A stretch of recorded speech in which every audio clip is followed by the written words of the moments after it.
This just in from the U.S. Department of Defense regarding unidentified anomalous phenomena. UAPs are what most people call UFOs. Quote, the Defense Department All Domain Anomaly Resolution Office's mission is to minimize technological and intelligence surprise by detection, identification, and mitigation of unidentified anomalous phenomena in the vicinity of national security areas in coordination with the intelligence community. UAP are any objects in air, sea, or space that defies scientific explanation. Today, John Koslowski, the director, discussed the fiscal year 2024 annual report, which covers the period of May 1st of 2023 to June 1st of 2024. The report was briefed to congressional staff earlier this week.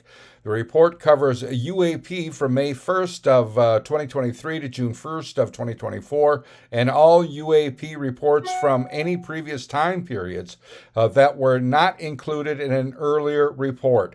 They received 757 UAP reports during this period. 485 of those reports featured UAP incidents that occurred during the reporting period.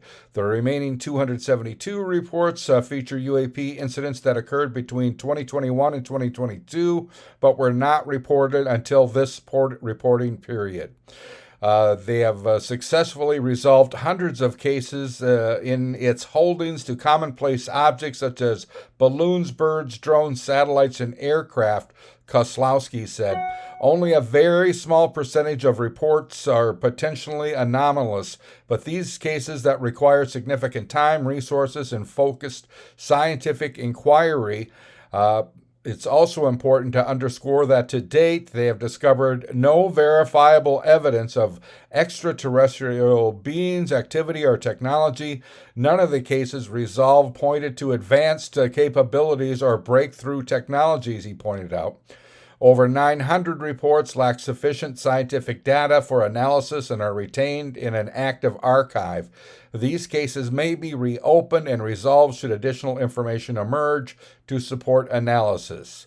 They continue to see a density of UAP reports near U.S. military assets and sensors. However, this density has been reduced somewhat by an increase in commercial pilot reporting in the continental U.S. There has been an education campaign to reduce reporting stigma and to help pilots with the identification of explained objects to reduce false positive sightings. Unidentified objects in any domain pose potential threats to safety and security. Reports of UAP, particularly near national security sites, must be treated seriously and investigated with scientific rigor by the U.S. government.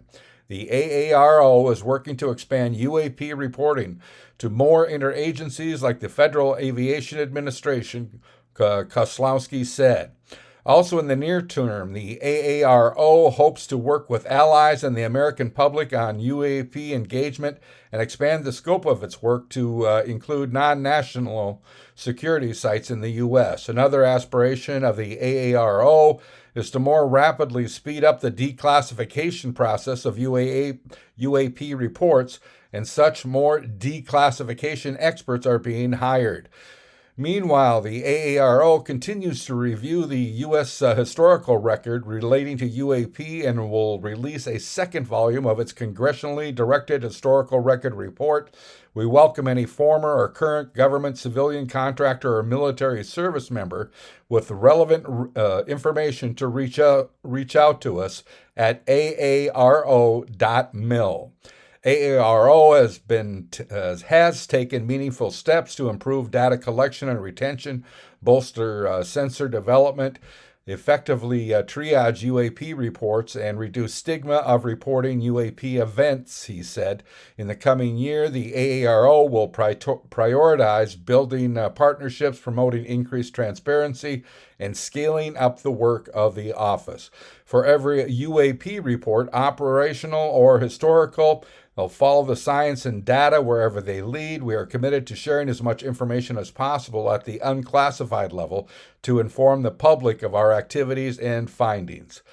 Some background on UN UAP naming convention. In 1952, the Air Force used the term unidentified flying objects, or UFO, which most people still use outside government agencies.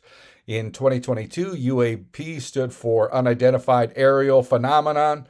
However, that term didn't include underwater objects, so the new term with the same abbreviation now stands for Unidentified Anomalous Phenomena. That was from the Department of Defense. I'm Neil Carlson reporting for iNewZ.TV.